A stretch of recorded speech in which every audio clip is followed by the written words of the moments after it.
नाशिकच्या पंचवटीत jogging track असलेल्या Shrikrishna garden समोर साकारलाय 7 मजली देवीदास हाईट प्रकल्प। मग येताय ना आजच आपला फ्लॅट बुक करायला देवीदास हाईट्स मध्ये। आमचा मोबाईल क्रमांक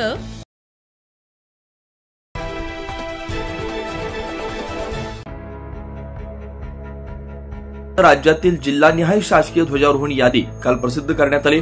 यामध्ये नाशिकचं शासकीय ध्वजारोहण राज्याचे जलसंपदा व आपत्ती व्यवस्थापन मंत्री गिरीश महाजन तर रायगड जिल्ह्याचं ध्वजारोहण मंत्री आदिती तटकरे यांच्या हस्ते होणार आहे। गेल्या काही दिवसांपासून नाशिक आणि रायगड जिल्ह्याचा शासकीय कारभार पालकमंत्र्यांविना सुरू आहे। स्वातंत्र्य दिनाला तरी आपल्या जिल्ह्याला पालकमंत्री मिळतील अशी भावना जनमानसांमध्ये होती।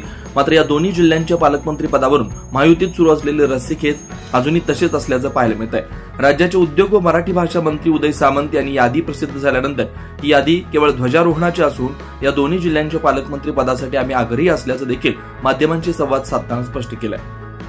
आज जी यादी प्रसिद्ध झाली पालकमंत्र्यांची यादी प्रसिद्ध झाली, तर ध्वजारोहण प्रत्येक जिल्ह्यामध्ये कोण कोण कुठे करणार आहे याची यादी प्रसिद्ध झालेली आहे आणि मागची देखील यादी हीच होती। आणि आजही मी रायगडच्या विषयावर ठाम आहे की पालकमंत्री करत असताना आमच्या भरतशेठ गोगावलेंचा विचार झाला पाहिजे आणि नाशिकचा विचार करत असताना दादासाहेब भुसेंचा झाला पाहिजे। आगामी सिंहस्थ कुंभमेळा अगदी तोंडावर येऊन ठेपला असताना देखील नाशिक आणि रायगड जिल्ह्याच्या पालकमंत्री पदाचा तिढा अद्याप कायम आहे।